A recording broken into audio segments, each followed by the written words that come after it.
Hello Love Light Lifers, Natty T here, your vibrational coach. Today we're going to talk about that feeling you get, when you don't quite fit in, where you might feel a little bit out of place, and what that means and how you can feel better about it.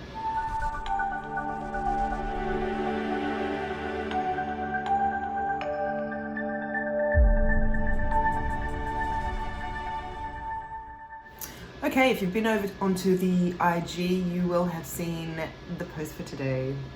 We're talking about how your uniqueness is what makes you beautiful.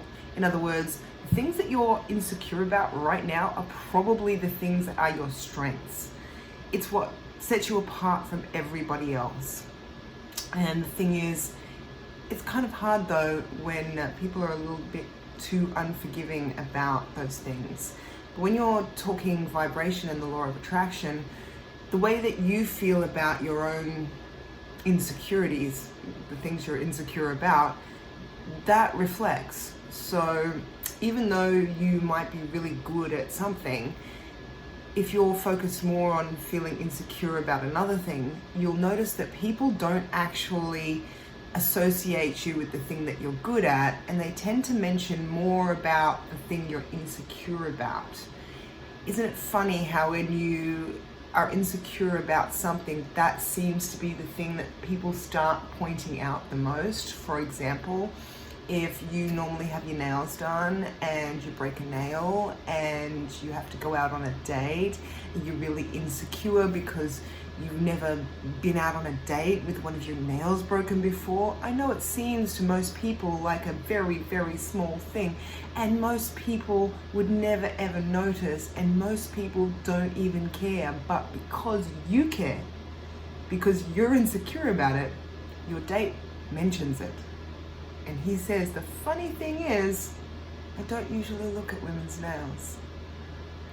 This is the interesting thing, because when you start focusing on your traits in a negative way, it makes you insecure. It sends this signal out. The vibration or the frequency that you're sending out is of insecurity. And it's not just insecurity about that one thing.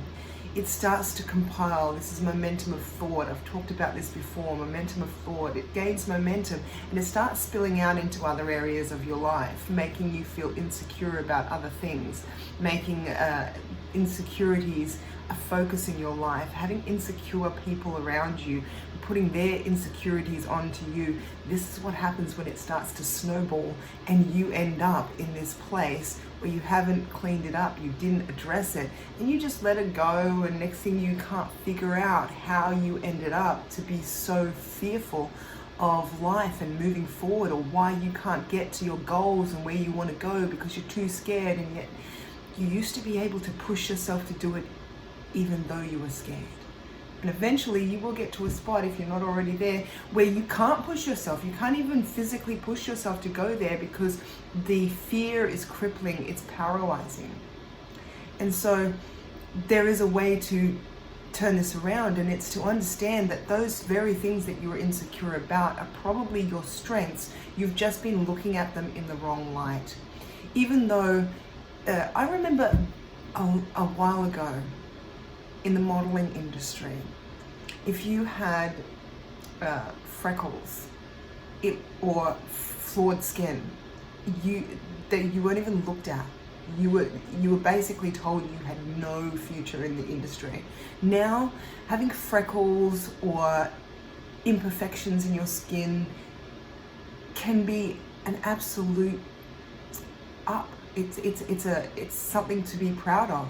It's something that makes you unique, and unique models are very, very much sought over nowadays. And it's just because there was a few pioneers in the industry who actually went, you know what, I don't care what you say. I know I'm beautiful, and I'm just going to keep going until every single one of you realize how beautiful I am. And that comes from an absolute knowing, not a believing that you're beautiful, not a believing that this is good for me, not believing that this is a positive aspect or a positive trait, not believing, knowing Knowing, absolutely knowing, because it's me. And the way you do that, the way you know that it's a positive trait, is because it's you. It's you. It's not just who you are, it's who you want to be. When you stop and say to yourself, this isn't just how I want to be, this is how I intend to be.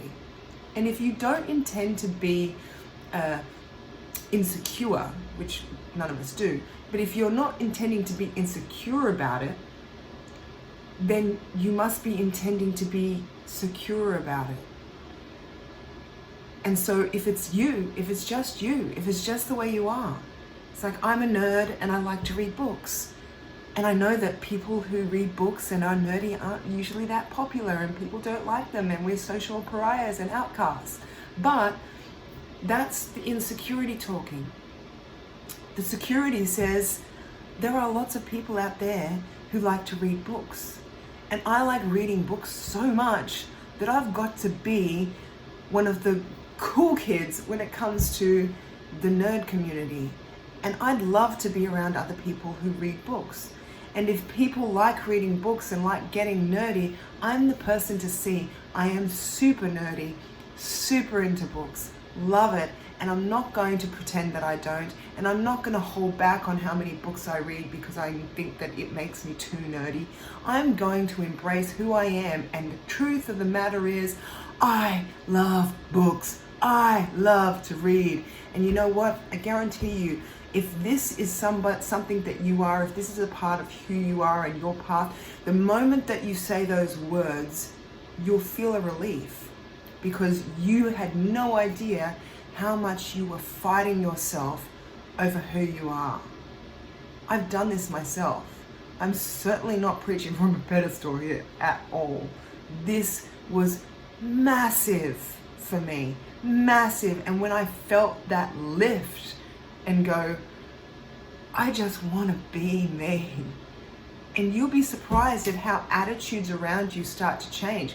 Whilst you're still feeling your insecurity, because you'll still go there a little bit, because that's where you've trained your mind to go. That's where it normally goes. If you're not paying attention, that's where it will go. But when you just remind yourself, hey, I'm being me. I'm going to show up for me. I'm going to do me. I'm sick of siding with the people who are putting me down. I have a little saying that I coined a few years ago, repurposed it, called the haterade. And the haterade is basically what you do. It's a little voice in your head that keeps hating on you after the haters go home. It's like you're doing their job for them. It's like, oh, I'm not good enough. Well, why do you think that? Because somebody told you weren't good enough. You weren't born thinking you weren't good enough. You were born knowing you were good enough. You were born going, yes, I'm going to get up and walk. I'm going to run. I'm going to kick. I'm going to punch. I'm going to jump. I'm going to dance. I'm going to, whatever it was that made you feel good in your body, you went, I'm going to do it. He said, I want to read. So you learned to read.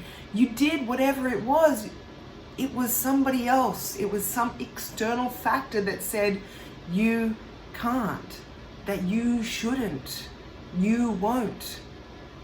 And then you adopted that, because those words outside of you can't do anything to you unless you adopt them, unless you make them yours.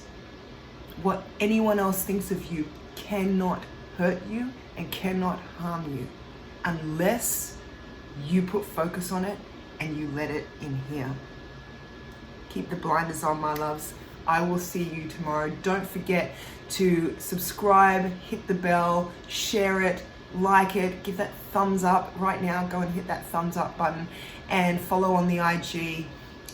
Get it all. It's all good. I'm making sure 2020 is the year that I give the most. So get on board and get your subscription up. I will see you guys tomorrow.